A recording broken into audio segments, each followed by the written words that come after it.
We all have a story to tell.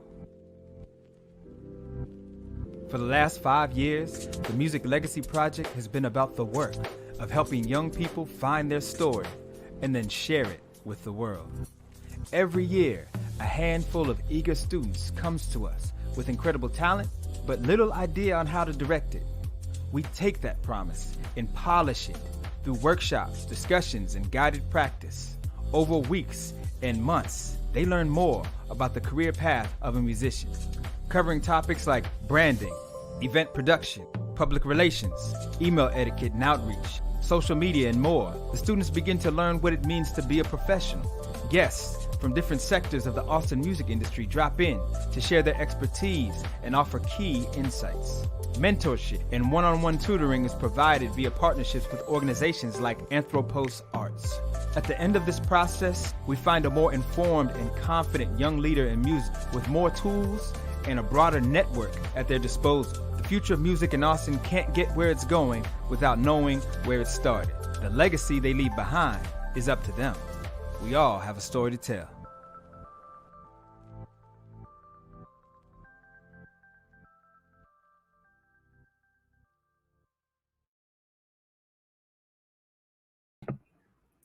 All right. Hi, everyone. Welcome back to the E4 Youth Virtual Talk series. I'm your host, Jaleisha, and I'm an E4 digital docent, as well as a senior at the University of Texas in Austin. Gang, gang. You know how be. And so, welcome to our virtual talk. As you just seen in the video before that just played, it was about our legacy program here at E4 Youth. It's a music program that students can get involved in. And if you guys want to apply to that, make sure you hit up our website at e4youth.org to check more out about how to get involved in things like our legacy ATX. As well as our CLA program, which is what I'm a part of as a digital docent, where I'm able to do really cool talks with really creative people like the people you're going to see here today. So if you're interested in that, make sure you check out e4youth.org. And so moving forward, our guest speaker for today is Kathy Horn. Kathy Horn is a partner, creative director, as well as a co-founder of Hunt and Gather. She co-founded Hunt and Gather 5 years ago when she was burnt out on agency life after spending almost 2 decades in shops, big and small, on accounts B2C and B2B, working her way up from copywriter to creative director. As a creative director, she actually missed creating, so she went back to where she was happiest. At Hunt and Gather, she wears a lot of hats and she likes it that way. And she's surrounded by others who like it that way as well. So welcome to the screen, Kathy. Thank you. Happy to be here. Well, welcome to our program. I'm so excited to be able to talk to you today, and I know you have a lot of good stuff for us.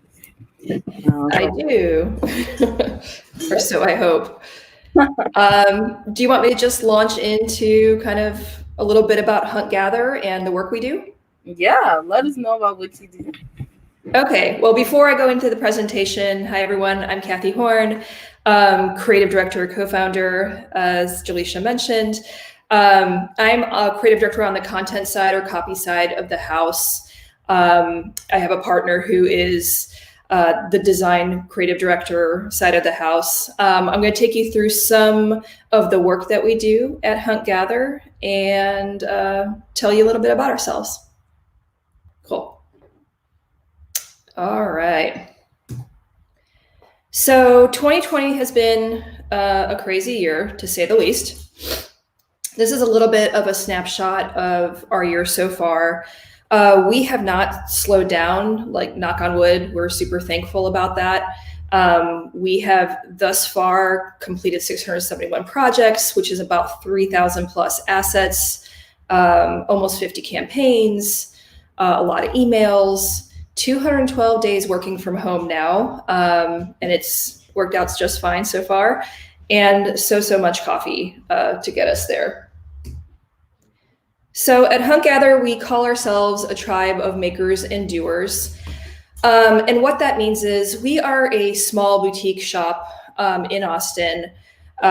We are not purposefully built to have a lot of layers. We want people who are kind of like-minded. And as Jaleisha mentioned, when I became a creative director at certain shops, I kind of felt like I lost out on the creative part. It's a lot about guiding other people, and that's great. But it's not so much actually doing or building yourself. Strawberry treats. And here's my daughter. Yesterday you said I could have my strawberry treats in the morning. Yes. Can you go see Daddy real quick? Do you have anything Sorry, guys. to cover my mask? To have over my mouth? Here you go. Okay. So this is part of working from home. Okay, can you go see Daddy now? Thank you. Okay, so tribe of makers and doers.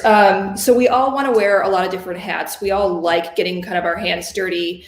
And there's not much that we'll say, no, we can't do, or no, we can't figure out.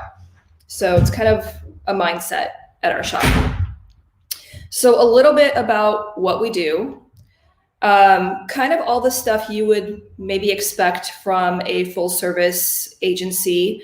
We are primarily digital, but we all kind of came from traditional, so like print and broadcast and all those things in our background. So we can certainly tackle that, but like the bulk of our work is digital. I won't read through all this. It's a lot of different stuff. But everything from kind of strategy to UX, UI, to brand identity, to content creation, to even working on VR and AR experiences for our clients. There's even more things we do. So kind of diving down into online ads, everything from video and photography, content creation, which I mentioned already, and down to doing stuff in store. Chipotle is one of our biggest clients. And so we'll work on concepting, kind of up here, a high level campaign, but then we also will be working with their team on doing what the signage looks like in restaurant.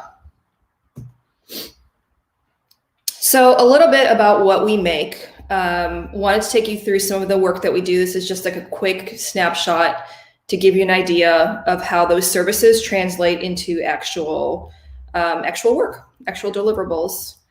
So I mentioned Chipotle.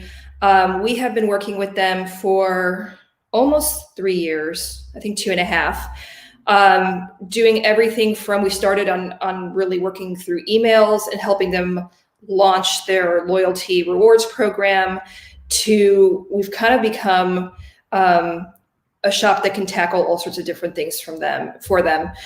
So everything from digital assets like banners that you're seeing to working with them on campaigns and then kind of applying that to their .com experience or their app experience, to even helping out on one of their latest TV spots and videos. So we kind of touch a lot of different things for them, and are super proud to work with them. We love Chipotle, and we also eat a lot of Chipotle, as you may imagine. I love that. Thanks.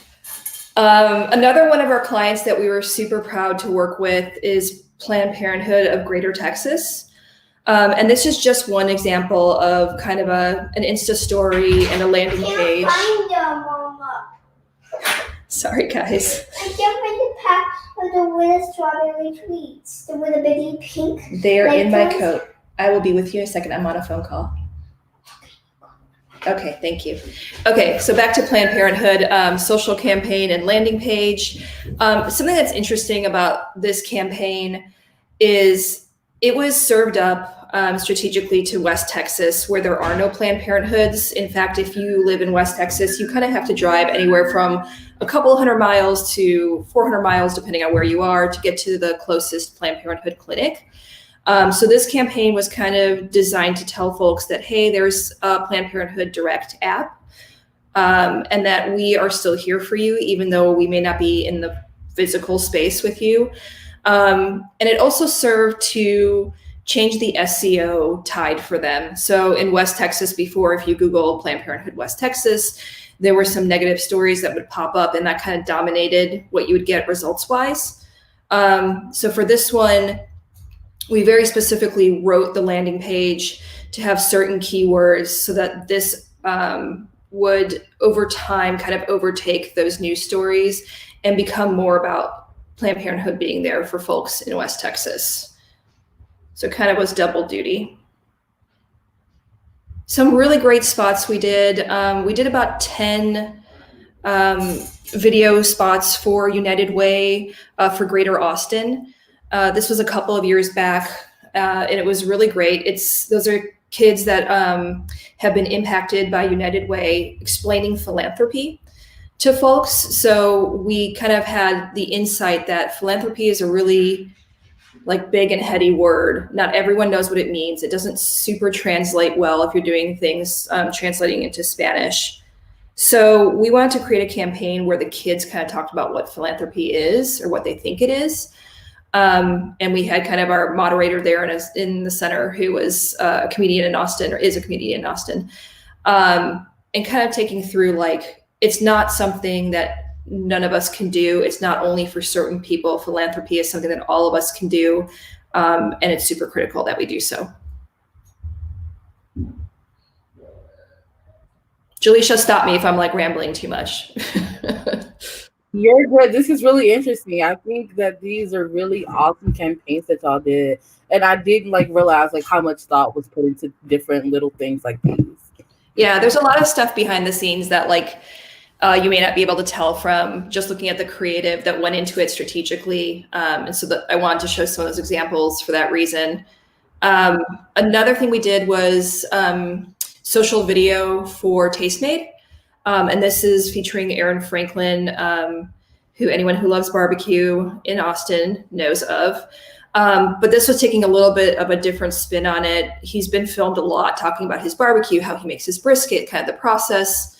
And this was more about like what inspired him to be a chef to start with.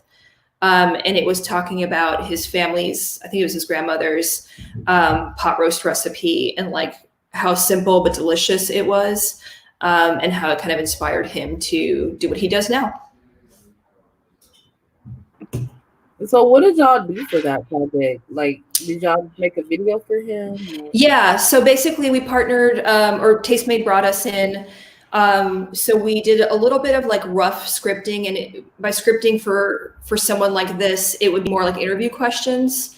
And then kind of talking through and storyboarding what the shoot's going to look like, where we're going to shoot, how we're going to prepare, and what general points we want him to make. And then we did the actual production as well. So everything from having the crew in there, to being the interviewers, to directing, all that good stuff. And then doing the final edit, final color correct, final sound, all of those things. So yeah, pretty much everything on the production side as well. Dang, that's super dope.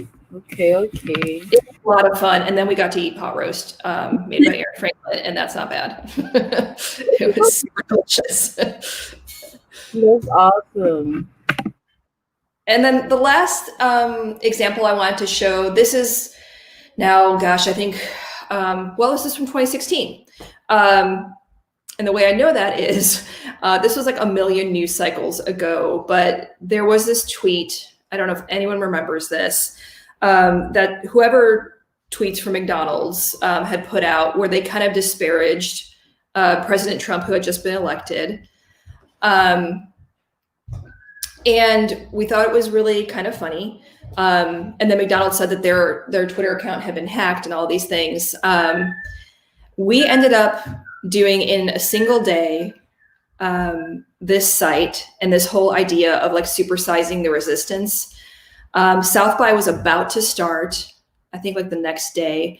So we took that day and like basically wrote and put up a site, went to our favorite screen printer, looked for what merchandise they had already in stock, and screen printed t-shirts, totes, and then took them out to South by. And if people tweeted back at us,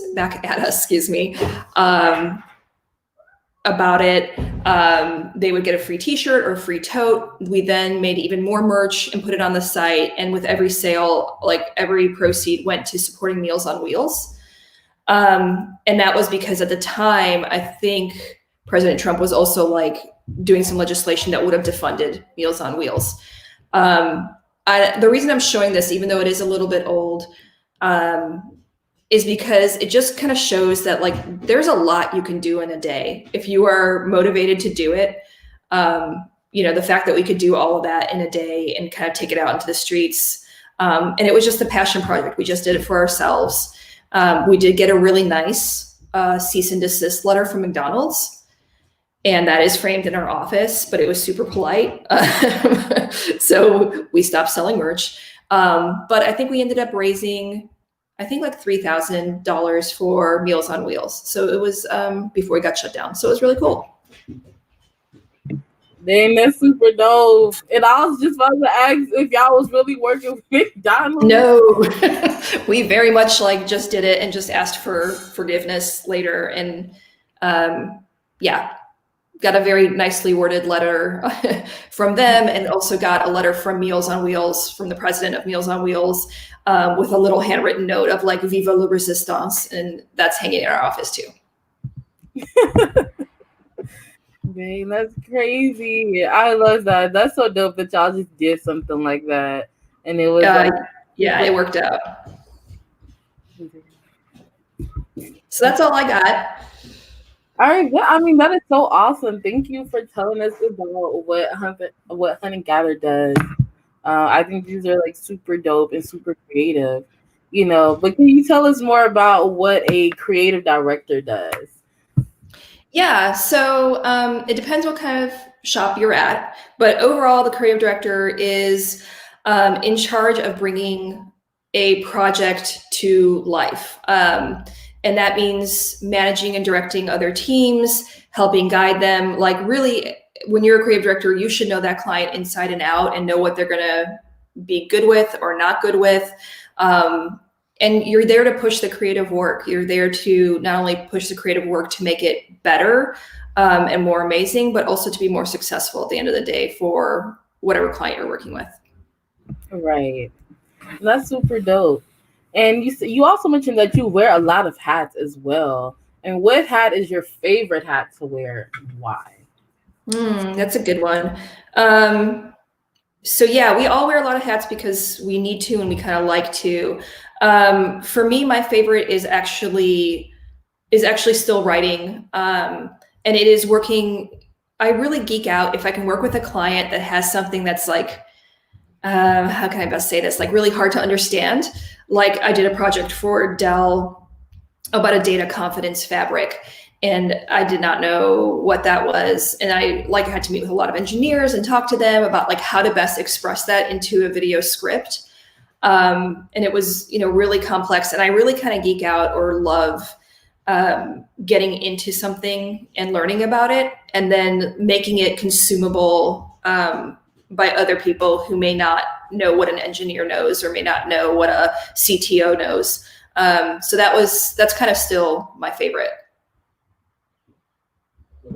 That's so dope. I love that. And so, how can you tell us a bit more about like how did you come up to this point? I don't feel like a lot of people know about your job when they are in grade school. So what was your experience and how did you decide to get into this industry and go on this career path? Yeah, so I think in high school, I knew I wanted to be a writer of some kind. I didn't know what that meant. Like, I didn't know I was going to go into journalism or maybe PR. I didn't really know that much about like advertising or that there's copywriters and art directors. Like that wasn't a thing on my mind yet. And then in one of our journalism classes in high school, I think they showed us a video about advertising, and it was like all about the agency like Saatchi and Saatchi, and then maybe it was Chiat Day as well. And it was just like incredible to me. It seemed so, like, for lack of a better way of saying it, it seemed so cool. And it seemed like you got to do a lot of different things as opposed to like maybe just being like at one place of work and you're always doing the same topic over and over and over again. It seemed like there was a lot of variety. And I really loved the idea of that. So I think that was like my junior year of high school. So then senior year, I kind of started looking at colleges that might have an advertising program. I was already in Texas, so UT obviously kind of bubbled up to the top for me, and that's where I ended up going. That's so awesome. And what type of stuff did you learn at UT that led you to be a creative director? I've seen that you majored in like advertising. Yeah, I did major in, I think it's communications, but it was the advertising program. I did not go through the creative sequence. I wasn't really sure at the time when I got to UT, like whether I was going to be a copywriter or whether I'd go more on like the strategy and research side of things. So I ended up not doing the creative sequence, and where I learned the most was honestly internships. UT was great, don't get me wrong. Like I learned a lot there, certainly. But seeing it in action with internships was like where it clicked in my head of like, oh, this is how it works. This is how a client comes to an agency and has a need, and then how it's translated into a creative brief and how they brief the creatives, and like that whole process, seeing it was super instrumental in my becoming a copywriter and knowing that's what I wanted to do, like actually having the roles shown to me in that way. That's so dope. And were there any like key experiences for you, or any mentors that sort of helped you guide you into this place, or maybe your favorite internship? Yeah, so I interned at 2 or 3 agencies in Austin. My favorite one was at GSD&M, and that one was like, I felt like every creative director there was a mentor. They all took the time to work with each of the interns and kind of say, okay, like, what does your portfolio look like now? What should it look like when you're getting ready to get a job? Here's what people are going to be looking for. So like, even though all the interns, like at that time, this was like a really long time ago, we all like worked in the production room, and that we were just like a big bullpen of interns, right? Even still, like I felt like all of the creative directors there took the time to like meet with each one of us and kind of pull us aside, and show off the work that they're doing, and then ask us about our work and have us present it to them. That was all super impactful. And also just being surrounded by really good work. Like we would be in the production room printing and mounting stuff, which is not a thing we do anymore, but at the time we did on like Blackboard. So even seeing all the ads that went through and being like, oh, that is amazing. Like that's super smart and clever, and the headline's so good. And just seeing it was, and being part of it was really cool. Dang, that's so cool. I for you to like get your play together and get this together. So that's so awesome that you have that. It really makes me value the experience that I'm having right now. Yeah. And then you because you do so many things, you have to learn like so many skills. And I want to know, like, how did you build up your asset of skills? And in what ways do you show them off? I guess the first part of the answer would be time. It has taken a lot of time to kind of know what I'm really strong at, know where I need, to keep working at. My biggest fear kind of going into being a junior copywriter when I graduated and got my first job was presenting. I was super nervous about it. I really didn't want to do it. It was something that like gave me severe anxiety. And it was just honestly getting in there and doing it that over time I got more comfortable. And now I do it, of course, all the time. As a creative director, you'd be expected to do it all the time. And then really, like, I feel really fortunate that the shops that I chose or ended up at over the course of my career were really just strong creatively. And like just being surrounded by that makes you better, makes you see what works, what doesn't work, and makes you think about it in a different way. So like surrounding yourself with talented people is invaluable. Sorry, I still muted. Sorry, I mean, no worries. That's so awesome. Thank you. Yeah. I feel like when you're going into the industry, there's obviously life happens, So I want to know, like, what type of obstacles did you encounter when you first entered the industry, and what lessons did they teach you?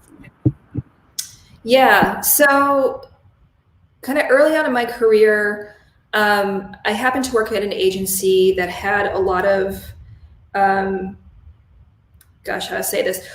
They had a lot of good old boy type clients. And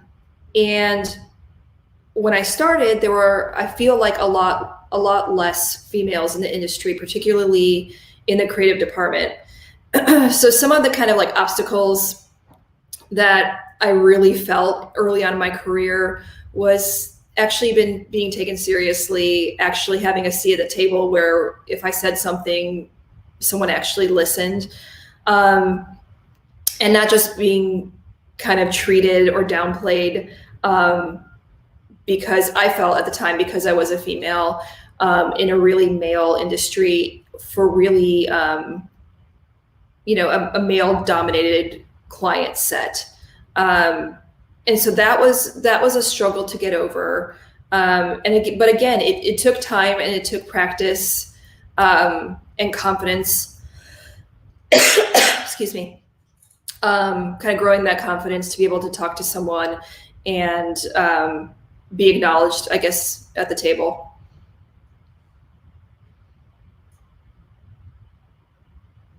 I mean, what happened once you were being acknowledged at the table? Or like, how did you, build that confidence? Like, what did that process look like for you? Yeah, so I think a lot of times I would go talk to my creative director after and say, like, what could I have done better? Like, was I not presenting confidently enough, or was I not making the right points? Like, what do you think? So it was also working with a creative director and a mentor to sharpen up those skills and to also learn to kind of read the room a little bit. And by that, I mean, do people seem engaged, and are they listening? Do I need to go faster? Do I need to slow down? And again, that takes a little bit of time and a little bit of practice to not just kind of plow through and hope everyone's listening, but to actually like read the room, kind of engage with people a little bit more. So it really was about practice for me. Unfortunately, some good old boy clients were still some good old boy clients, and that was what it was. But it also kind of caused me to get a little bit of a thicker skin, and move on to agencies where, I really liked the clients or liked the work that they did or really believed in their brand. So it kind of opened my eyes a little bit to that of like, maybe this isn't the right fit for me. What else would be a better fit? Right. And one of the interesting things that you told me about the other day was that Cut and Gather is, made up of majority women. And how do you think that sort of affects the creative work that you bring to the industry? And do you think people discredit y'all for being majority women? I'll start with your last question first. I don't think people discredit us for being majority women. I think there's been a lot of work leading up to that not being the case. Or I never feel like that's the case for the most part. Every once in a while, I feel like you run across someone who still would prefer to talk to a guy. And that's really disappointing. But you know what? It also gives us the knowledge that they are not a good client or a good fit for us. We are, like I said earlier, a small shop. 7 out of 10 of us right now, sorry, we just hired someone else, are women. And I think the way that impacts our work, I want to be careful here because I don't want to disparage men at all. Like if we have a great candidate that comes to us who's male, in fact, we just did, they're hired. It's about the work first and foremost. But if 2 candidates come to us and all things are equal, we're probably going to lean towards the female candidate. Personally, I think that there is just a real organization with the women that we hire. And by that, I mean, they are able to multitask, they are smart, they are sharp. They are ambitious. So I love the people that we've surrounded ourselves with. And it just so happens that of the 3 partners of Hunt Gather, 2 of them are women, both, strong-willed type A type of women. And it just seems to be like what we are attracted to when we're looking for talent, whether it's in account service or creative or on the strategy side. Man, that's so dope. I really love that. And I definitely get what you're saying. Like, although like you don't want to like discount men, but I think it's like really good that y'all really like look at women for who they are and the work that they bring, and not just because they're women. Yeah. And with that, I also want to make sure everybody knows that we're taking questions from the audience as well. So if y'all have any questions, go ahead and throw those down in the comments, and we'll answer them as they come. So thank you guys so much. So make sure you put questions in the comments. But Carl asks, looking back on your career, what advice would you give to yourself starting out in the ad industry? I love this question, and it's the reason I'm here.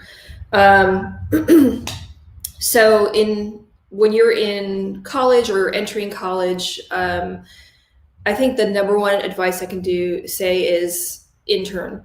Get an internship, get several internships. If you are looking to go into an ad agency environment, try internships in different size agencies.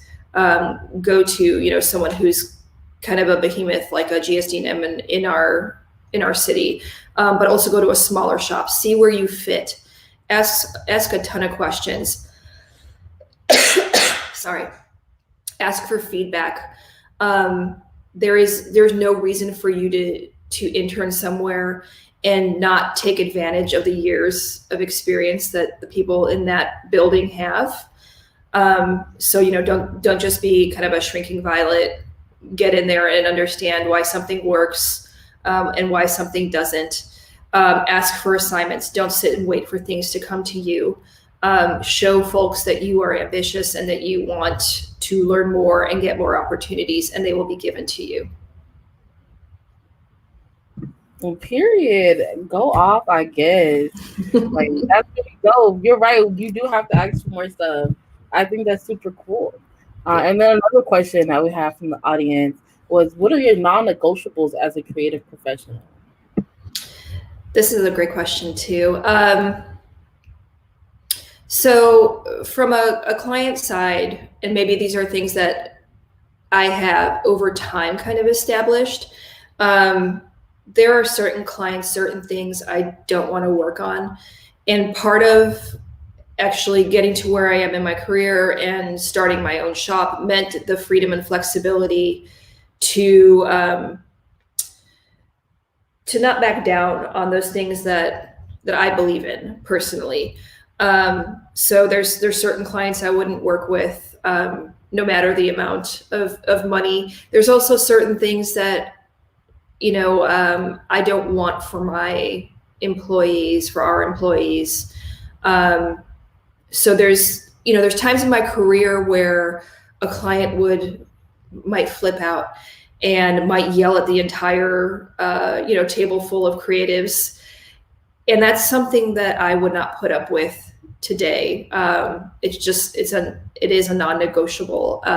It's not necessary. Treating everyone with respect, I think, is really critical, and kind of tells you a lot about a person's character or client's character or the people that you work with, their character. So it's, respect first and foremost. And I think that took me a little bit of time to not just be okay or go with the flow because I was too scared not to. But putting your foot down and knowing what you stand for. And how do you do that when you're young and you're just coming out of, like a lot of us are just coming out of college. And it's sort of hard to stand on those non-negotiables, I think, because you're like, oh, I'm trying to get a job. It's a pandemic. How do we do that? Yeah, I get it. And that's a great question. So the biggest advice I can give there, I guess, is find a shop that you align with already. talk to the people. I know it's hard when you're looking for a job and you're like, I will just take a job. Someone give me a job. If you have the luxury of, when you're interviewing, don't be the only one interviewing. You interview them too. See what they stand for. Ask them questions. Like, nothing kills me more when I'm interviewing someone and I ask them, like, so what questions do you have for us? And they're like, no, really nothing. And I'm like, really nothing? Like, this is where you're going to spend a good majority of your time. You should interview us as well. So I know that, especially during a pandemic, things are super crazy. I know that not everyone's got the luxury to have 10 different offers to choose from, but do your research, do your homework on the place that you're interviewing at, and ask them questions about things that matter to you.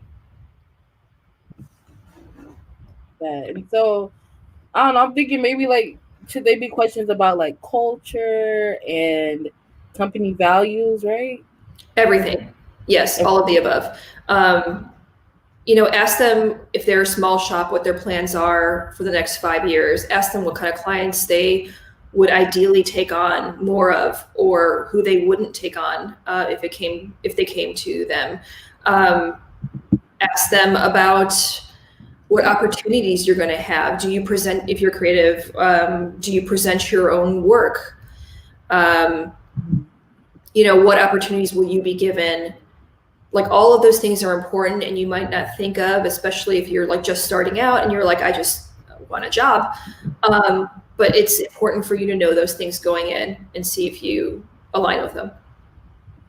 And Angela said, what is a good candidate question for you?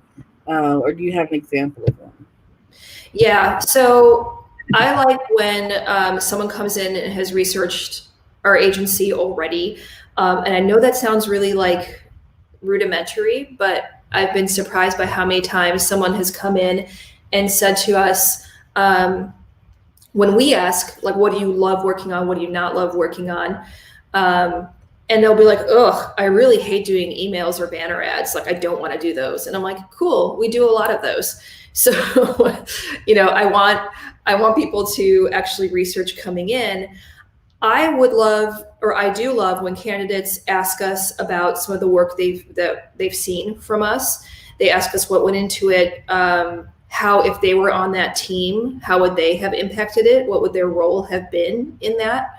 I also have gotten the 5-year question quite a bit, which is why I mentioned it, of like, where do you see the agency in 5 years? How big are you going to get? What kinds of clients are your ideal clients? All of those are super good questions. And then, like, even asking, like, what is really expected of me? Like, I am, and adding to that, like, I am eager to learn. I'm eager to do these things. I'm super ambitious, but like, tell me about my day-to-day here. That shows me that you're already thinking ahead. You're thinking about how you're going to fit into the culture, how you're going to help the team be stronger. And as an interviewer, I appreciate that. Awesome. I think that's really dope. Thank you. I was writing those down as you were saying them. Good. Those are really good questions to ask. And I remember you mentioned before about, feeling like burnt out at some point. And I know a lot of times, like, coming out of college, like, we've been doing school for like 18 years or however long you're supposed to do school. People like be feeling burnt out, like at the end of it, when they're going into working, and so I want to know, like, what tips you had for like what to do when you feel burnt out, or how do you sort of overcome those things? Yeah, go back to what you love. So something that we encourage our employees to do and want to do ourselves is like find what inspires you. So for me, it used to be like flipping through communication arts and just looking at all the great work out there. Like, I would feel a lot better when I would look at those things and be like, yeah, that's what I want to do. That's right. So like reminding yourself why you got into what you're doing to start with. And another thing I'll mention is a lot of people, for some reason, think like ad agencies or marketing agencies, like it's a real 9-to-5. It's not. At our shop in particular, but like at every shop I've literally ever worked at, the hours have been crazy or can be crazy. And it's really not a clock in, clock out kind of situation. So kind of know what you're getting into. And that's, another good question to ask during an interview, by the way, is kind of, what is the workload like? What is like, how fast do projects turn around here? Because maybe that's not for you. Maybe you want to be in a really fast paced environment, but maybe you also want to be somewhere where it's a little bit slower. You have a larger team supporting you or working with you. So I would say those things, but for longevity, it's go back to what you love. And if you're not doing what you love and you have the ability to change that, then change it. Go talk to your creative director. Say, you know what, I know you all need help on this and I'm happy to help on that. But if I can have more of this thing that I love when it comes up, I just want to voice that. Right. And, while we're still talking about interviewing, a lot of students at E4 Youth are Black and brown. And so I want to know, in what ways was Hunt and Gather making sure that they have a diverse group of people in their space? And how do students sort of ask about things like that whenever they're interviewing? When you're interviewing, straight up ask it. Just say, what is diversity like here? And to be perfectly honest, we're not super diverse, with the exception if you consider women versus men, that ratio. But as for people of color, we're not super diverse. We want to be. Part of what my, I guess, hang up or hiccup is that out of the resumes that come through our shop, out of the interviewees that come through our door, I do not see a lot of people of color coming through our door. We want to be more diverse. That's part of the reason that we wanted to work with E4 Youth, was we want to start earlier to bring more folks of more backgrounds, more diversity into the industry. It is important for us, and I feel like it is not for lack of trying, though I'm sure everyone, ourselves included, can be doing a better job.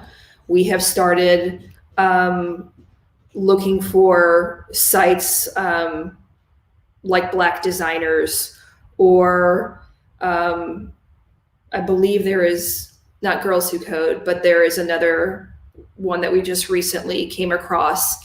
And so it's going through those books and seeking people out too, who are maybe not either seeing our ads for positions available or not applying for whatever reason. So sometimes we are just seeking those folks out and asking them if they want to work with us. Right. And also, Carl mentioned that you recently became a partner with E4 Youth. I didn't even know that. What do you hope to achieve through the partnership? Yeah, I want to start impacting, I think I said this, but I want to start impacting the industry earlier. So kind of like I mentioned, 20 years ago, or whenever I started, there were a lot less women. And then over the years, I saw the number of women grow, and it was in the creative department, it was in all departments. I want to witness that same thing happen with people of color. I want to see more folks come through our door who have badass portfolios, who want to work with us. I want to see that. And that's why the E4 partnership is important to us. It's we're getting more ahead of the curve, right? We're going back to high school and to college, where we feel like we can make an impact and say, here were our experiences. Yours is going to be different. Mine was also, 21 years ago or whatever. But how can we start helping bring more folks into the fold? I want to have E4 Youth interns working at our shop or working from home until we can all work at the shop again. But that's why we're here. And that's why we wanted to partner. All right. We also have more comments.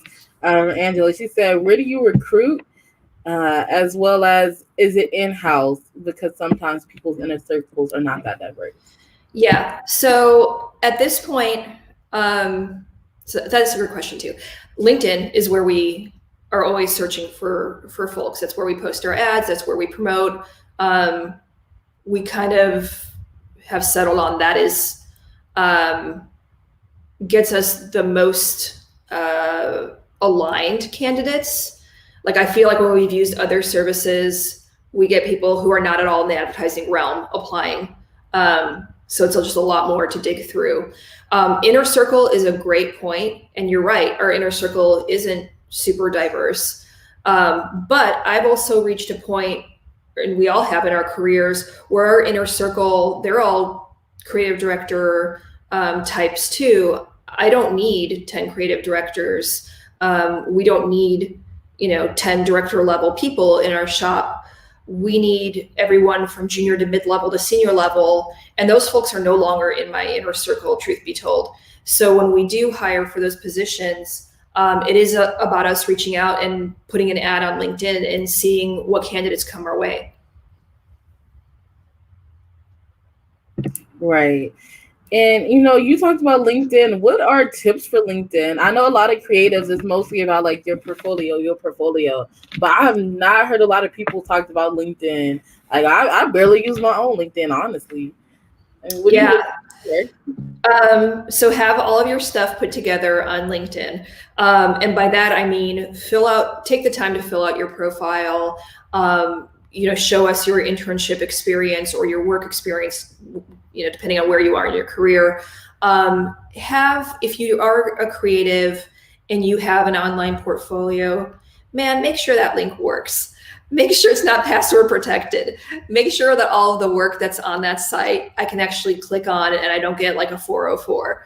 You would be like astonished how many times that happens. And that says a lot about level of detail to me. And to us. And it's like, we're not going to hunt you down and say like, can we please have the password so we can see your site, or can you send us that work that link is broken? It shows that like that level of detail isn't there. So we're not going to pursue that candidate. And I see it all the time. Another thing is if you are applying to a specific position, it sounds really old school, but still write a cover letter. Tell the person on the other end why you think you're a good fit or what you can bring to the table. And again, I know it's kind of a pain. It's an extra thing you have to do. You want to just quickly apply. I would too. But the cover letter, like we get so few of them and it makes it stand out so much when we get someone who's put thought into the cover letter and said like, I've been to your site, I've checked out the work. Here's how I think I could plug in, or here's a little bit about me and my experience, just to set the stage for looking at your resume. It really does stand out. It really is different than like 95% of the applications that we'll get. Yeah, that's really dope. I really appreciate that advice because I do not do cover letters at all. And that's something I didn't think about doing. And Angela asked another question about what keywords are you looking for in portfolios? So in portfolios, I want to see what the applicant actually did on that piece of work. And so when you're a student coming in, it might be more apparent. But I want to know, did you concept it? Was it someone else's concept? Did you just do the headline, or were you part of that conceptual phase or the strategy behind it? Or did you just design it and it was someone else's idea? And I know that sounds harsh, but we'll ask it anyway when we bring you in for an interview, because we want to understand. A lot of people put stuff in their books that like maybe they barely touched. And that I think probably happens more later on in someone's career. Like, oh, I was part of that team and I like did one round of something on it. And we're going to want to know that, like, because we want to see if you have kind of the concepting chops or whatever you're being hired for. I want to understand what you did. Right. And what are some of the creative ways that you've seen people present their portfolio to you? Whether it's like in person or on a resume as well. So let's talk about online portfolios first, because that's where we'll start when we get a resume. So For me, it is not, unless you're applying to maybe to be like a developer, and so you're showing me/us all the cool interactions you can do, or things in that vein. But in the creative realm or side of things, I want to see just a well-organized portfolio that tells me what the project is, where it was supposed to run, or what the idea was. Is this a social ad I'm looking at, or is this supposed to be a banner ad, somewhere else? Is this a microsite, or are you proposing this as, a landing page? Like, I want to know and have everything presented very clearly. And I think that's just like a little bit in how you design your portfolio site. Like, it should be easy to view. I actually really dislike when things get too like overly complicated. Like, I don't want my interactions or my scrolls to like drive me crazy when I'm trying to view someone's portfolio. It's really frustrating. So I'd rather just see it clean and nice, and like just, really spelled out and thought through. And I also, if you don't love the work, don't put it in there. And I know that's hard when you're a student and you're like, I don't have so much stuff to show, I haven't been in the industry. Only put stuff you love in there and that you're proud of. And if you don't have enough, create something else. You have the luxury of being like, I really love Yeti coolers. I'm going to create a campaign myself or with my partner friend for Yeti. And like, if you don't have enough, you beef it up, you make it. All right. Good. Thank you. I really appreciate that. Because we be throwing any and everything on there. You do a project, Yeah. And, and I also want to know, like, how has your work environment, or how has your work changed as a result of COVID? Yeah, so I mentioned the 212 days working from home. So a lot of Zoom calls. It makes it, I'll be honest, it makes it a little bit harder because there's not that like daily collaboration where you're just all kind of sitting around together. And if someone has a good idea and asks another person their opinion or to build off of it, that part, it sucks that it's not as easy to do, because when you're just around each other, you might throw out an idea more than like, oh, I have an idea, let me go ahead and like call 5 people or schedule a Zoom call so we can all get on and discuss it.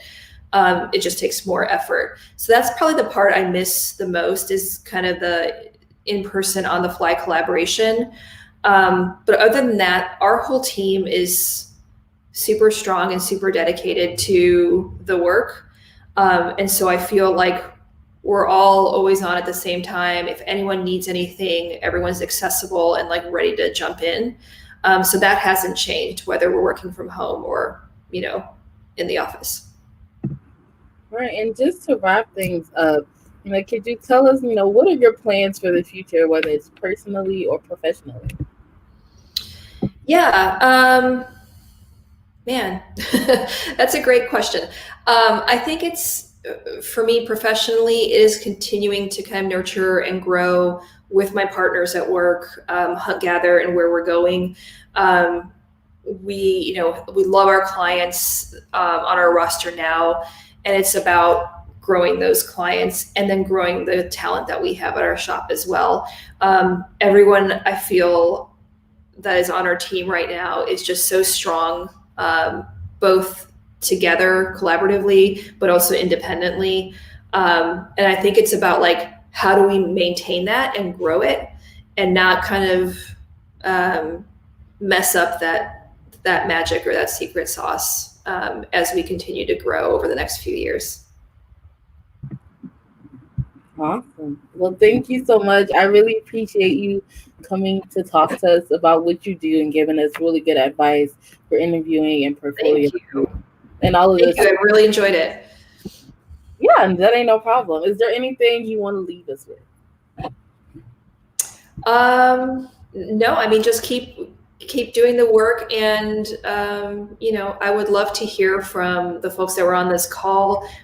Anyone at any kind of time can email us, ask us to review their book.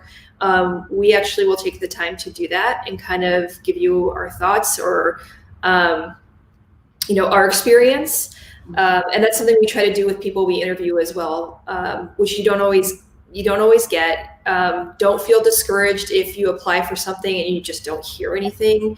That's unfortunately just kind of the way it is. We try really hard to talk to the people that we've interviewed and tell them like what we liked, what we would have loved to see more of, just to try to be helpful. But that's, it's hard for people to do, especially if you're in a bigger shop. It's hard to talk to all the folks that might have applied. So just know that like we love working with the younger folks, and would love to lend our experience.